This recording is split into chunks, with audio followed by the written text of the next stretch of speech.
প্রিয় লিসেনার্স, আসসালামু আলাইকুম। আশা করছি সবাই অনেক অনেক ভালো আছেন।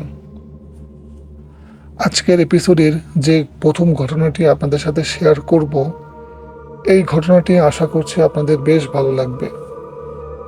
এই ঘটনাটি বেশ ভয়ানক। আশা করছি আপনাদের বেশ ভালো লাগবে। ঘটনা শুরু করার আগে একটি কথা বলে নিচ্ছি, যারা আমাদের চ্যানেলটি এখনও সাবস্ক্রাইব করেননি তারা দ্রুত চ্যানেলটি সাবস্ক্রাইব করবেন, আর প্রতিটি ভিডিওতে লাইক, কমেন্ট, শেয়ার করতেও ভুলবেন না। তো চলুন শুরু করি আজকের ঘটনাটি। এখন যে ঘটনাটি আপনাদের সাথে শেয়ার করব, এই ঘটনাটি খুব ভয়ানক একটি ঘটনা। ঘটনাটি শুনলে আপনারা বুঝতে পাবেন। এই ঘটনাটি আমাদেরকে পাঠিয়েছেন আব্দুল্লাহ আল হেলাল। আর এই ঘটনাটি ঘটেছিল যার সাথে, তার নাম হুমায়ুন আহমেদ। ঘটনাটি যুদ্ধের পরবর্তী কোনো একটি সময়ে ঘটেছিল। এই ঘটনাটি একটি প্রেম ঘটিত একটি ঘটনা। হুমায়ুন আহমেদ ভাই যখন ইন্টারমিডিয়েটের স্টুডেন্ট ছিল, ওই সময় তিনি একটি মেয়েকে পছন্দ করত, কিন্তু ওই মেয়েটি এই ভাইকে কখনোই পাত্তা দিত না। হুমায়ুন আহমেদ ভাই ওই মেয়েটিকে প্রচন্ড পরিমাণে ভালোবাসত, তাই ওই মেয়েকে ছাড়া সে কিছুই বুঝতে পারত না। বিভিন্ন জায়গায় বিভিন্ন মানুষের মাধ্যমে তিনি জানতে পারেন কবিরাজের কাছে গিয়ে নাকি এই বিষয়ের অনেক সহযোগিতা পাওয়া যায়। তো যেই কথা সেই কাজ, তিনি একটি কবিরাজের কাছে গেল। কবিরাজকে সব ঘটনা খুলে বলল।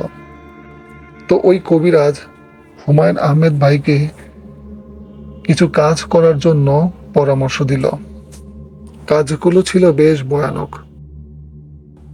আরো একটি কথা বলে নিচ্ছি, হুমায়ুন আহমেদ ছিল 8-10টা ছেলের থেকে বেশ সাহসী। সে কোনো কিছুই ভয় পেত না। তো ওই কবিরাজটি হুমায়ুন আহমেদ ভাইকে উদ্দেশ্য করে বলল, সামনের আমাবস্যা রাতে ওই করতোয়া নদী পার ঘেঁষে যে কবরস্থানটি রয়েছে, ওই কবরস্থান থেকে একটি মানুষের মাথা কেটে যদি নিয়ে আসতে পারিস, তাহলেই তোর এই কাজটি করা সম্ভব। তবে মনে রাখতে হবে, ওই মাথার খুলিটি আনতে গেলে অনেক সমস্যার সম্মুখীন হতে হবে। অনেক ভয়ানক কিছু তোর সামনে চলে আসতে পারে। যদি তুই ভয় পাস, তাহলে তুই ওখানেই শেষ হয়ে যাবি। আর যদি সাহসের সাথে নিয়ে আসতে পারিস, তাহলে তোর এই কাজটি আর কেউ আটকাতে পারবে না। সবকিছু শুনে হুমায়ুন আহমেদ ভাই এক বাক্যে বলে দিল, আমি রাজি। কবিরাজটি তাকে বলল, আগামী আমাবস্যা রাতের আগের দিন তুই আমার কাছে আসবি। আমি আরো বেশ কিছু তথ্য এবং কিভাবে কি করতে হবে আমি জানিয়ে দিব। কিছুদিন পরই চলে আসলো সেই আমাবস্যা রাতের আগের দিন। হুমায়ুন আহমেদ ভাই সেই কবিরাজটির কাছে গেল। কবিরাজটি তাকে আবারও জিজ্ঞেস করলো, তুই কি এই কাজটি করতে পারবি? তোর কিন্তু অনেক বিপদ রয়েছে, বিপদ মোকাবেলা করতে পারবি? হুমায়ুন আহমেদ ভাই আবারও এক বাক্যে বলে দিল, আমি রাজি, আমি এটি করতে পারবো। তখন কবিরাজটি তাকে এক এক করে সব ধরনের দিক নির্দেশনা দিল। কবিরাজটি বলল, আগামীকাল আমাবস্যার রাত, রাত 12টার পর এবং ফজরের নামাজের আগ মুহূর্তে যে কোনো একটি সময়ে একা একা ওই কবরস্থানটিতে যাইতে হবে। মনে রাখতে হবে, এই কাজটি করার সময় কোনো মানুষ বা কোনো প্রাণী বা কোনো কিছু সাহায্য নেওয়া যাবে না।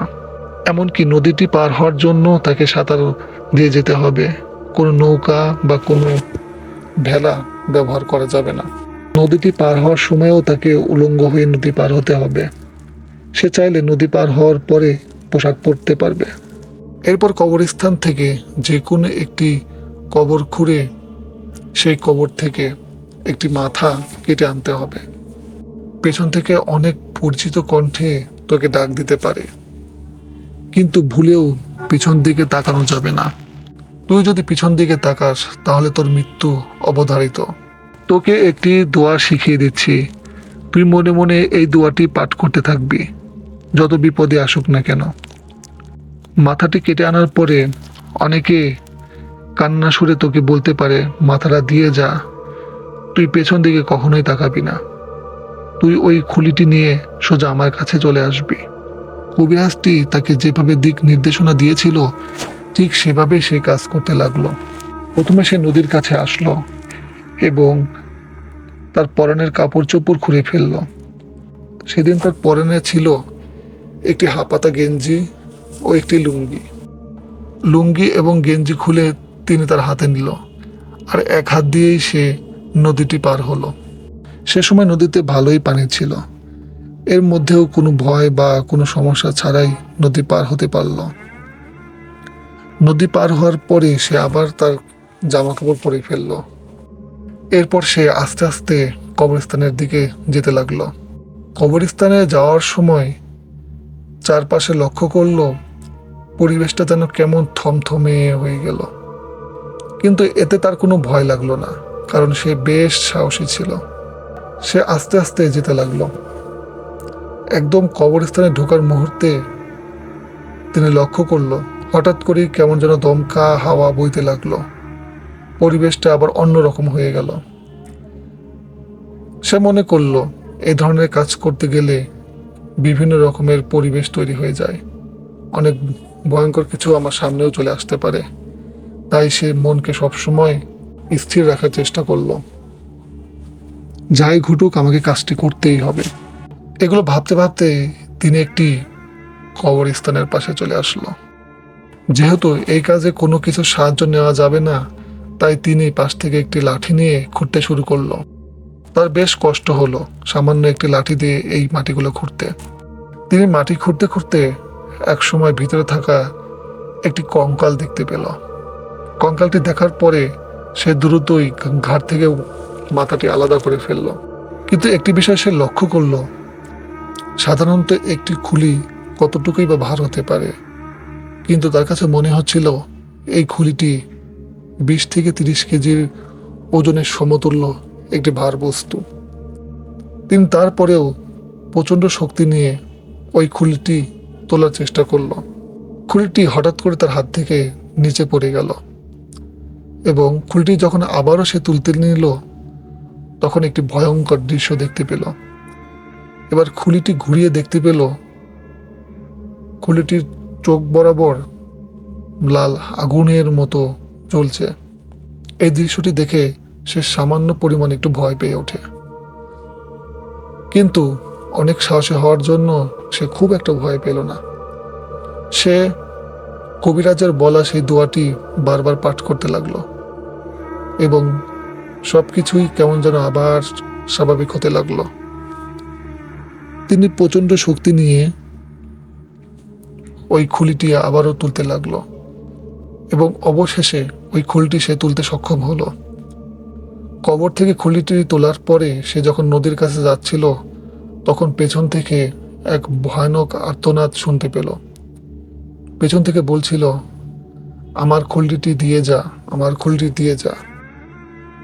তার পরিচিত অনেক মানুষই তার পেছনে নাম ধরে তাকে ডাকলো, কিন্তু সে কখনোই পিছনের দিকে তাকায়নি। সে নদীটি পার হতে লাগলো, কিন্তু নদীর মধ্যে তার কোনো সমস্যা হয়নি। সে যখন নদী পার হয়ে তার পোশাক পরতে নিবে তখন সে দেখতে পেল ভুলে কবরের পাশে সে তার লুঙ্গি এবং গেঞ্জিটা ধুয়ে আসছে। যেহেতু ওই লুঙ্গি এবং গেঞ্জি দেখলে অনেকেই চিনে ফেলবে যে এই লুঙ্গি এবং গেঞ্জিটা কার, এর জন্য সে আবারও নদী পার হয়ে সেই কবরস্থানের কাছে যায়। কিন্তু হুমায়ুন আহমেদ ভাই লক্ষ্য করলো এবার কেমন যেন একটি অজানা ভয় তাকে তাড়া করছে। কবিরাজের বলা সেই দোয়া কালেমা পাঠ করার পরেও তার একটা অন্যরকম ভয় কাজ করছে। কোনোদিন তার এমন ভয় লাগেনি। আশপাশের পরিবেশটাও ছিল বেশ ভয়ানক। অনেকগুলো মানুষ যদি একত্রিত হয়ে কোনো আর্তনাদ করে তাহলে যেমনটি শোনা যায় ঠিক ওই রকম আর্তনাদ হুমায়ুন আহমেদ ভাই শুনতে পাচ্ছিল। তিনি সেই কবরস্থানের পাশে আবারও যান এবং দেখতে পায় তার জামা এবং লুঙ্গি সেই কবরস্থানের ভিতরেই পড়ে আছে। সে যখন ওই কবরস্থানের মধ্যে ওই লুঙ্গি এবং গেঞ্জিটি আনতে যায় ঠিক তখনই হুমায়ুন আহমেদ ভাইয়ের হাতটি ওই কঙ্কালের হাত ধরে ফেলে। সে এবার একটু ভয় পেয়ে ওঠে একটি কঙ্কালের হাত কিভাবে তার হাতটি এত শক্তভাবে ধরে রাখতে পারে। সে যখন ছুটানোর জন্য প্রচণ্ড পরিমাণে চেষ্টা করলো, তাতেও সে হাত ছাড়াতে পারল না। এরপরও তিনি অনেক চেষ্টার পরে ওখান থেকে ছুটে আসতে সক্ষম হন। কবর থেকে বের হয়ে আসার পরে সে লুঙ্গিটি পরে ফেলল। পরে যখন তিনি নদীর ধারে আসছিল, তখন তার মনে হলো কে যেন তার লুঙ্গিটি ধরে আটকে রেখেছে, এবং চারিপাশ থেকে বহু মানুষের খুব কষ্টদায়ক এক আর্তনাদ তার কানে ভেসে আসলো। তিনি নদীটি পার হয়ে যখন নদীর পাড়ে উঠছিল, তখন তার লুঙ্গি কোনো একটি কিছুর সাথে বেঁধে আটকে গেল, এবং তিনি প্রচণ্ড পরিমাণে ভয় পেয়ে সেখানে সেন্সলেস হয়ে পড়ল। তার যখন জ্ঞান ফিরল, সে দেখতে পেল তার হাতে থাকা সেই খুলিটি আর নেই। তার আশপাশেও কোনো মানুষ ছিল না। তিনি দ্রুত উঠে বাড়ির দিকে রওনা দিল। সন্ধ্যার দিকে যখন সে কবিরাজটির কাছে গেল, তখন কবিরাজটি তার সমস্ত ঘটনা শুনল এবং বলল, তোর সাথে যে ঘটনাগুলো ঘটেছে তা আমি সবই জানি, কিন্তু কথা হচ্ছে তুই যে উদ্দেশ্যে গিয়েছিলিস সে উদ্দেশ্যটা বাস্তবায়ন হলো না, তাই তোর কাজটিও সম্ভব হয়নি। তবে তুই সাবধানে থাকবি, কারণ তুই যে কাজটি অর্ধেক করেছিস এতে তোর কোনো বিপদ হতে পারে। তো এরপরেই হুমায়ুন আহমেদ ভাই ওই কবিরাজটির কাছ থেকে চলে আসে এবং বেশ কিছুদিন সে জ্বরে আক্রান্ত ছিল। এরপরে সে পুনরায় আবার সুস্থ হয়ে ওঠে, আবার স্বাভাবিক হয়ে যান। কিন্তু এরপরে তিনি আর কখনো এই বিষয় নিয়ে কোনো কিছু করার চেষ্টা করেননি। ইনশাল্লাহ তিনি এখনো বেঁচে আছেন এবং সুস্থ আছেন। তো এই ছিল একটি অদ্ভুত ঘটনা। ঘটনাটি আমার কাছে বেশ ভয়ানক লেগেছে, তাই আপনাদের কাছে শেয়ার করলাম। আপনাদের কাছে ঘটনাটি কেমন লেগেছে অবশ্যই কমেন্ট করে আমাদেরকে জানাবেন। আর আমাদের প্রতিটি ভিডিওতে লাইক, কমেন্ট, শেয়ার করতে ভুলবেন না। আমরা সবসময় চেষ্টা করি সত্য এবং ভয়ের ঘটনাগুলোই আপনাদের কাছে তুলে ধরতে। এই ঘটনাগুলি বিশ্বাস করা এবং না করা সম্পূর্ণ আপনাদের ব্যক্তিগত ব্যাপার। এ বিষয়ে আমাদের কোনো কথা নেই। তো এই ছিল ঘটনা। এই ঘটনাটি আপনাদের কেমন লেগেছে অবশ্যই কমেন্ট করে আমাদেরকে জানাবেন। আর অবশ্যই ভূতের ভয় ইউটিউব চ্যানেলটি আপনারা সাবস্ক্রাইব করবেন। প্রিয় লিসেনার্স, এই ঘটনাটিও আমাদেরকে পাঠিয়েছিল মনিরুল ইসলাম ভাই। তিনি আমাদের নিয়মিত একজন লিসেনার্স। তিনি আমাদের প্রত্যেকটি ঘটনা শুনে থাকেন। আর এখন যে ঘটনাটি আপনাদের শেয়ার করব, এই ঘটনাটি ঘটেছিল মনিরুল ভাইয়ের গ্রামের দুই চাচাতো ভাইয়ের সাথে। ঘটনাটি বর্ষাকালের। ঘটনাটি ঘটেছিল 2020 সালে। আর ঘটনাটি যখন ঘটেছিল তখন ছিল ভরা বর্ষা। ঘটনাটি যে এলাকায় ঘটেছিল সেই এলাকার নৌকাই ছিল প্রধান যানবাহন। ঠিক এমনই এক রাতে তার দুই চাচাতো ভাই এবং কিছু যাত্রী নৌকায় যাচ্ছিল। নদীর ঠিক মাঝামাঝি স্থানে আসার পরে হঠাৎ করে তারা দেখতে পায় যে নৌকা চালাচ্ছিল সে হঠাৎ করে পানিতে পড়ে গেল। পানিতে পড়ার সাথে সাথে মনে হলো নৌকাটি কিছু একটার সাথে আটকে গিয়েছে। যাত্রীদের সহযোগিতায় মাঝি ভাইকে পানি থেকে তোলা হয়, কিন্তু তারা একটা জিনিস লক্ষ্য করে, যখন মাঝিকে পানি থেকে তোলা হচ্ছিল তখন একটি লোমশ টাইপের হাত ওই মাঝির পাকে আটকে ধরে রেখেছিল। মাঝিকে যখন নৌকাতে তোলা হয় তখন ওই লোমশ টাইপের হাত ছেড়ে দেয় এবং পানির সাথে মিলিয়ে যায়। মাঝিকে যখন জিজ্ঞেস করা হয় আপনি কিভাবে পানিতে পড়ে গেলেন, মাঝি তখন বলল, আমি নৌকা চালাচ্ছিলাম এবং হঠাৎ করেই কে যেন আমাকে পানির মধ্যে ফেলে দিল। আর আমি যখন পানি থেকে উঠতে নিব তখনই আমার মনে হলো কেউ একজন আমার পা ধরে আছে। আমি প্রচন্ড পরিমাণ ভয় পেলাম। তারপর আপনারাই আমাকে নৌকাতে তুলে ফেললেন। আল্লাহর রহমতে হয়তো বা আমি এ যাত্রায় বেঁচে গেলাম, কিন্তু কি ছিল সেটি আমি বলতে পারবো না। তো এটাই ছিল ঘটনা। ঘটনাটি ছোট, কিন্তু যাদের সাথে এ ধরনের ঘটনা ঘটে তারাই বলতে পারবে এই ঘটনাগুলোর ভয়াবহতা কতটুকু। প্রিয় লিসেনার্স, যারা এখনো আমাদের চ্যানেলটি সাবস্ক্রাইব করেননি তারা দ্রুত চ্যানেলটি সাবস্ক্রাইব করে ফেলুন এবং প্রতিটি ঘটনার কমেন্ট বক্সে কমেন্ট করে আপনাদের মূল্যবান মতামত জানাবেন। তো চলুন কথা না বাড়িয়ে আজকের মূল ঘটনাতে চলে যাই। আজকের যে প্রথম ঘটনাটি আপনাদের সাথে শেয়ার করতে যাচ্ছি, এই ঘটনাটি আমাদেরকে পাঠিয়েছেন স্বপন আহমেদ নামে এক লিসেনার্স। ওনার বাড়ি সিরাজগঞ্জ জেলার শাহজাদপুর উপজেলার কায়েমপুর ইউনিয়নের কোন একটি গ্রামে। সঙ্গত কারণে তার গ্রামের নামটি আমরা বলতে পারছি না, এর জন্য আমরা আন্তরিকভাবে দুঃখিত। আর ঘটনাটি মূলত তার সাথেই ঘটেছিল। ঘটনাটি 2020 সালে ঘটেছিল, আর সেদিন ছিল শবে বরাতের রাত। শবে বরাতের রাতে স্বপন ভাই এবং তার এক গ্রামের চাচা জাকারিয়া ইসলাম, এরা দুজন শবে বরাতের নামাজ আদায়ের উদ্দেশ্যে মসজিদে যায়। 12 রাকাত শবে বরাতের নামাজ আদায়ের পর তাদের ক্লান্তি অনুভব হয়। তাদের ক্লান্তি দূর করার জন্য তারা মসজিদের বাইরে চলে আসে। আরেকটি বিষয় জানাতে চাচ্ছি, জাকারিয়া ইসলাম এবং স্বপন ভাই এরা সম্পর্কে চাচা ভাতিজা হলেও তাদের বয়সটি ছিল প্রায় সেম। তারা ধূমপানও করত। ধূমপানের উদ্দেশ্যে তারা মসজিদ থেকে আরেকটু দূরে একটি খোলা জায়গায় চলে আসে। ওই খোলা জায়গাটি ছিল বেশ হন্টেড টাইপের, কিন্তু তখন তাদের সেই বিষয়টি মনে ছিল না। তারা একটি গাব গাছের নিচে গিয়ে বসে। তৎক্ষণাৎ জাকারিয়া ইসলাম ভাইয়ের একটি ওয়াশরুমে যাওয়ার প্রয়োজন হয়। স্বপন ভাইকে রেখে জাকারিয়া ইসলাম ভাই আরেকটু দূরে একটি নদীর কিনারায় গিয়ে ওয়াশরুমের কাজ সারে।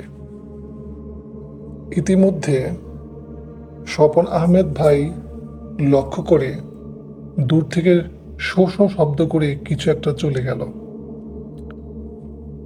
স্বপন ভাই তো বেশ ভয় পেয়ে গেল এবং দেখতে পেল জাকারিয়া ইসলাম ভাই দ্রুতই নদীর কিনারা থেকে উঠে আসছে, আর তার পুরো শরীর ছিল একদম ভিজা।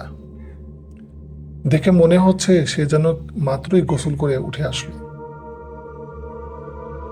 স্বপন ভাই তাকে দেখে বুঝতে পারল তার সাথে কিছু একটা ঘটেছে। জাকারিয়া ইসলাম ভাই তখন স্বপন ভাইকে উদ্দেশ্য করে বলল, আমি যখন ওয়াশরুমের কাজ সারছিলাম তখন হঠাৎ করে কে যেন আমাকে ধাক্কা দিয়ে ফেলে দিল। আমি পিছন দিকে তাকিয়ে দেখলাম কোনো কিচ্ছু নেই। এরকম একটি খোলা জায়গায় আমাকে এভাবে কে ধাক্কা দিল সেটি না দেখার কারণে আমিও বেশ ভয় পেয়ে গেলাম।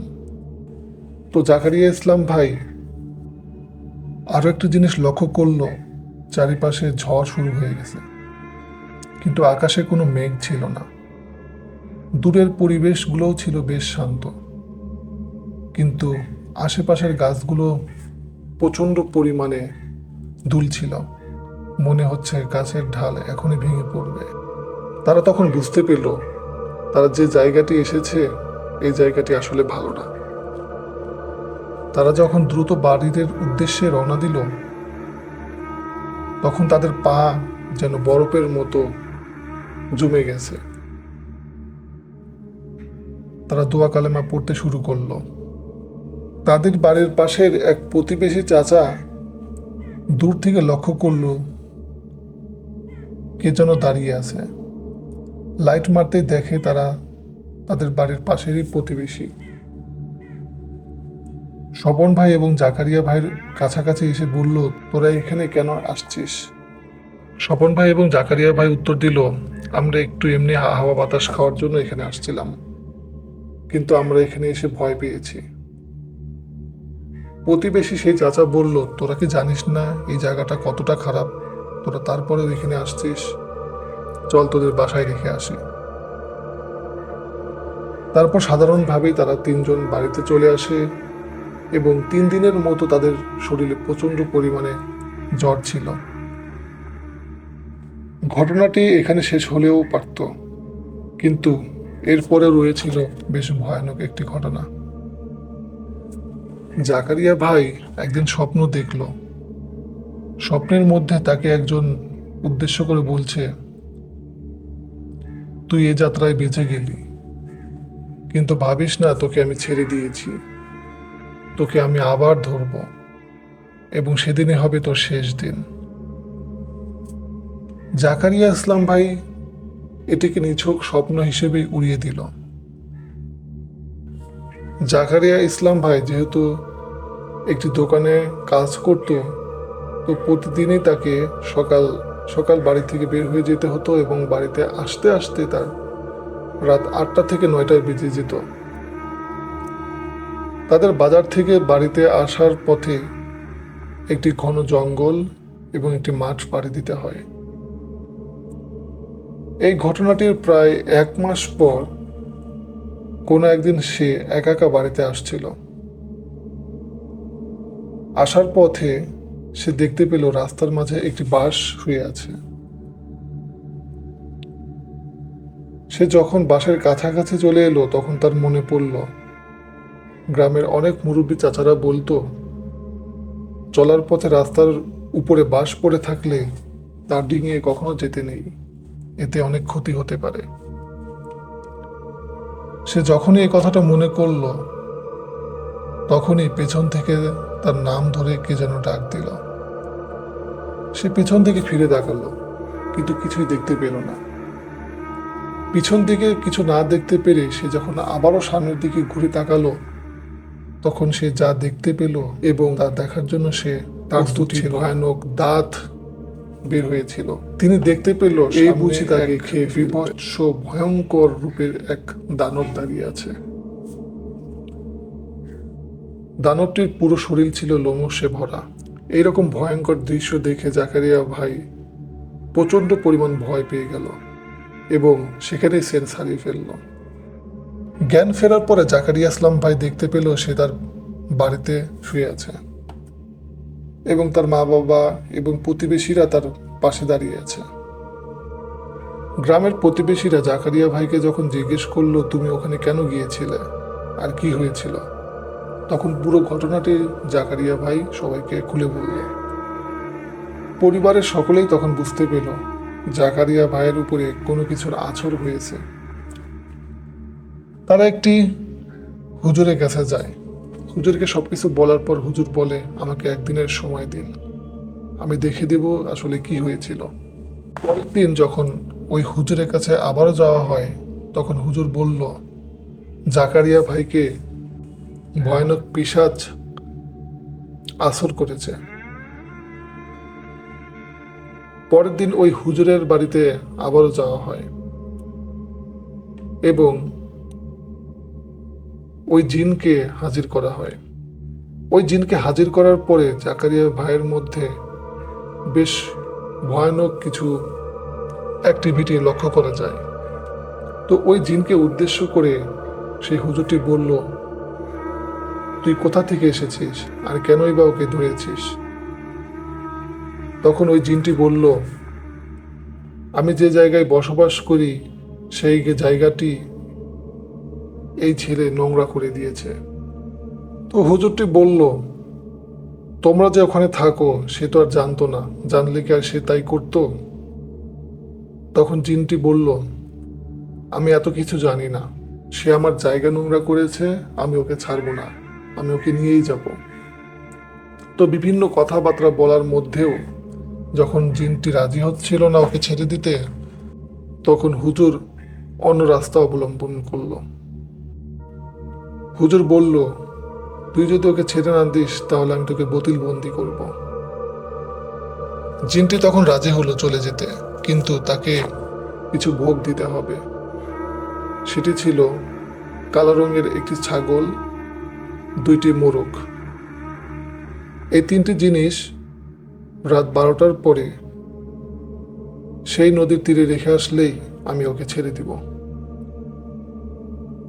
তো এইভাবে তার ভোগগুলি দেওয়া হয় এবং এরপর থেকে জাকারিয়া ইসলাম ভাইও সুস্থ হয়ে যায়। তার সাথে আর কোনো ঘটনা ঘটেনি। আশা করছি ঘটনাটি আপনাদের বেশ ভালো লেগেছে। প্রিয় লিসনার্স, এখন যে ঘটনাটি আপনাদের সাথে শেয়ার করব, এই ঘটনাটি আমাদেরকে পাঠিয়েছেন মনিরুল ইসলাম। আর ঘটনাটি যার সাথে ঘটেছিল তার নাম আব্দুল মতিন। উনি একজন ক্ষুদ্র ব্যবসায়ী। জেলেদের কাছ থেকে মাছ ক্রয় করে সেই মাছ অন্য কোনো বাজারে বিক্রি করাটাই ছিল তার প্রধান ব্যবসা। তো কোনো একদিন রাতে সে মাছ ক্রয় করার উদ্দেশ্যে রওনা হয়। তার বাড়ির থেকে সেই জায়গাটির দূরত্ব ছিল প্রায় 3 থেকে 4 কিলোমিটার। এই পথটি পুরোটাই ছিল এক ধান জমির মাঝ দিয়ে। আঁকাবাঁকা পথ, শুনশান নীরবতা, এর মধ্য দিয়ে যেতে হতো জেলেদের কাছে। আরেকটি কথা বলে রাখি, জেলেরা যে নদীতে মাছ শিকার করত সেই নদীর নাম ছিল বড়াল নদী। তো বরাবরের মতো তিনি জেলেদের কাছে যান এবং মাছ ক্রয় করতে করতে রাত প্রায় 12টা থেকে 1টা বেজে যায়। সেদিন আকাশে চাঁদ ছিল না, তাই রাতটা ছিল বেশ অন্ধকার। হালকা হালকা বৃষ্টি পড়ছিল, মাঝে মাঝে দূর আকাশ থেকে মেঘের ঝলকানি দেখা যাচ্ছিল। তো মাছ ক্রয় করার পরে সে একাই বাড়ির উদ্দেশ্যে রওনা হয়। তো কিছু দূর চলে আসার পরে তিনি লক্ষ্য করেন একটি বিড়াল তার পায়ের চারপাশে ঘুরছে। তিনি তেমন কিছু মনে করল না। তিনি বিড়ালটিকে ভয় দেখিয়ে আবারও সামনে যাওয়ার চেষ্টা করছিল। কিছু দূর যাওয়ার পরে সে একটি অদ্ভুত জিনিস লক্ষ্য করে। তিনি দেখতে পেল বিড়ালটি আগের থেকে বেশ বড় আকার ধারণ করেছে। 2-3 মিনিটের মধ্যে একটি বিড়াল এত বড় আকার ধারণ করবে, এটি কোনোভাবেই সম্ভব নয়। তিনি তখন বুঝতে পেল এটি হয়তো সাধারণ কোনো বিড়াল নয়। কিন্তু তিনি যথেষ্ট পরিমাণ সাহসী হওয়ার কারণে তার কাছে এই বিষয়টি ভয় লাগেনি। তিনি তারপরেও বিড়ালটিকে ভয় দেখিয়ে যাওয়ার চেষ্টা করল এবং বিড়ালটি সরে গেল। তিনি যাচ্ছিল, যেতে যেতে তিনি আরও একটি জিনিস লক্ষ্য করল। তার সামনে একটি ঘোড়া দাঁড়িয়ে আছে, কিন্তু ঘোড়ার কোনো মাথা নেই। ঘোড়ার সাইজটা ছিল বেশ ছোট। সাধারণত ঘোড়া এত ছোট হয় না। কিন্তু আরেকটা জিনিস লক্ষ্য করল, ঘোড়াটা বড় হচ্ছে। তিনি এতেও তেমন ভয় পায়নি। তবে কে জানতো তার সামনে আরো একটি ভয়ানক ঘটনা অপেক্ষা করছে। তিনি যখন আরো 10 মিনিট হাঁটতে লাগলো, প্রায় তার বাড়ির কিছুটা কাছাকাছি, তখন সে শুনতে পেল পেছন থেকে তার পরিচিত কণ্ঠে তাদেরই এলাকার এক জেলে ভাই তাকে ডাকছে। তিনি পিছন দিকে তাকিয়ে দেখল কেউ নেই। তিনি লাইট দিয়ে পেছন দিকে বেশ ভালো করে লক্ষ্য করল, পেছনে কেউ নেই। কিন্তু যখনই সে সামনে ঘুরল, তখন সামনে যে জিনিসটি সে দেখল তা দেখার জন্য সে মোটেও প্রস্তুত ছিল না। সে দেখল সামনে বিশাল আকারের এক দানব দাঁড়িয়ে আছে, যার পুরো গায়ে ছিল লোমহর্ষে ভরা। তার মুখটি ছিল বিভৎস এক মুখ, যে কেউ দেখলে সেখানেই সেন্সলেস হয়ে পড়বে। যেহেতু আমি আগেই বলেছি মতিন মিয়া বেশ সাহসী একজন লোক, তাই তার মাঝে খুব ভয় কাজ না করলেও সে কিছুটা ভয় পেয়েছিল এবং সে দোয়া কালেমা পাঠ করা শুরু করলো। কিন্তু সেই দানবটি বলে উঠল, তুই কোথায় যাচ্ছিস? আমাকে মাছ দিয়ে যা। আমাকে মাছ না দিলে তুই যেতে পারবি না। এই কথাটি বেশ লাউড ছিল এবং ভয়ানক ছিল। মতিন মিয়া বুঝতে পেল এটি একটি মাছ খেকো পিশাচ। রাত বিরাতে মাছ আনা নেওয়া করলে এরকম ঘটনা অনেক সময় হয়ে থাকে। তাই তাদের সাথে শত্রুতা না করে তাদেরকে মাছ দেওয়াটাই বুদ্ধিমানের কাজ। সে তার ব্যাগ থেকে একটি বড় মাছ ওই দানবের উদ্দেশ্যে দিয়ে দেয় এবং মুহূর্তের মধ্যেই ওই অবয়বটি অদৃশ্য হয়ে যায়। কিন্তু মতিন মিয়া সেদিন বেশ ভয় পেয়েছিল সেই দানবের আকৃতি দেখে। তারপরে মতিন মিয়ার সাথে আর কোনো ঘটনা ঘটেনি। সে সুস্থভাবেই তার বাড়িতে আসতে পেরেছিল। তো এই ছিল ঘটনা। এই ঘটনাটি আপনাদের কেমন লেগেছে অবশ্যই কমেন্ট করে আমাদেরকে জানাবেন। আর অবশ্যই ভূতের ভয় ইউটিউব চ্যানেলটি আপনারা সাবস্ক্রাইব করবেন। আমরা চাই না কারোর সাথে এই ধরনের ঘটনা ঘটুক, তবে যাদের সাথে এই ঘটনাগুলো ঘটেছে আমরা চাইব তাদের ঘটনাগুলো সংগ্রহ করে আপনাদের কাছে শেয়ার করতে। ঘটনাগুলি বিশ্বাস করা না করা সম্পূর্ণ আপনাদের ব্যক্তিগত ব্যাপার। সবাই ভালো থাকবেন, সুস্থ থাকবেন আর আমাদেরকে সাপোর্ট করবেন। আসসালামু আলাইকুম।